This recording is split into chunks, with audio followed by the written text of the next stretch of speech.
उत्तर भारत के एक छोटे से गांव में जहां बिजली अब भी हर रात नहीं आती और लालटेन की रोशनी में जिंदगी चलती है। गांव से थोड़ा दूर सुनसान रास्ते के किनारे वहां एक पीपल का पेड़ है। उस पेड़ की सबसे खास बात है उसका झूला। लकड़ी की पुरानी पट्टी दो जंग लगे लोहे की जंजीरों से लटकती हुई। कोई नहीं जानता इसे किसने बांधा था, लेकिन हर कोई जानता है कि ये झूला अब खेल की चीज नहीं रहा। शाम का समय गांव के बाहर पीपल के पेड़ के नीचे झूला हिलता दिख रहा है। ये झूला आज फिर अपने आप हिल रहा है। देख निर्मला देख, मैंने तुझसे कहा था ना, ये पेड़ कुछ तो कहता है। अरे छोड़ो जी, हवा से हिल रहा होगा। हर चीज को भूत प्रेत से जोड़ देते हो। हवा नहीं है, और वो कल रात की आवाज कोई और भी सुना था, वो रोने की आवाज। रात का समय झोपड़ी के बाहर किसी के रोने की आवाज आती है। घसीटा, अजी सुनते हो? फिर वही आवाज। मैं देखता हूँ। घसीटा बाहर जाता है, पेड़ की ओर देखता है। वहां एक औरत सफेद साड़ी में झूले पर बैठी है, सिर झुकाए रो रही है।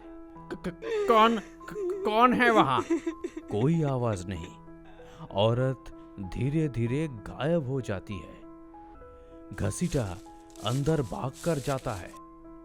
मैंने देखा, वही औरत सफेद साड़ी में थी, झूले पर रो रही थी। अब पागल हो गए हो क्या? बबलू को बुलाना पड़ेगा। अगले दिन बबलू और उसकी पत्नी नीलू गांव में आते हैं। भैया, झूले देखकर डर गए हैं आप। मैं तो झूलने जाऊंगी आज रात को ही।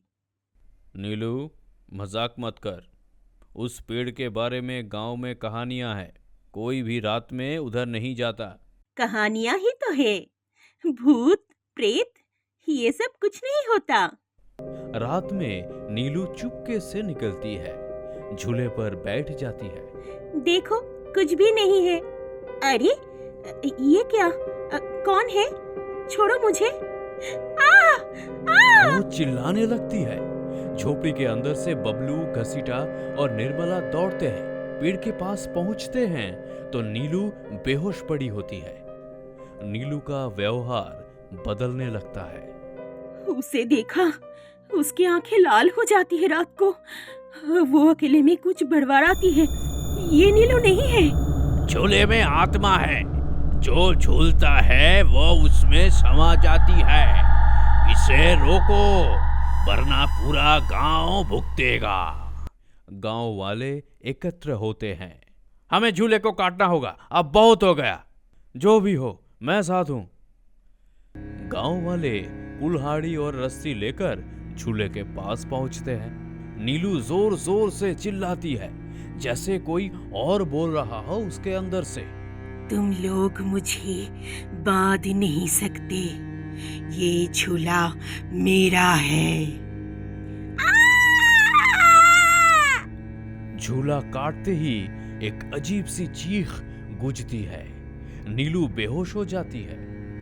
सुबह झूले की लकड़ियों को आग लगाई जाती है। अब इसका अंत हो गया। किसी की आत्मा अब इस पेड़ से नहीं बंधी। मैं कहाँ थी? सब ठीक हो गया है नीलू, अब डरने की कोई बात नहीं। गांव में शांति लौटती है। झूले की जगह अब खाली है, लेकिन डर की छाया भी मिट चुकी है।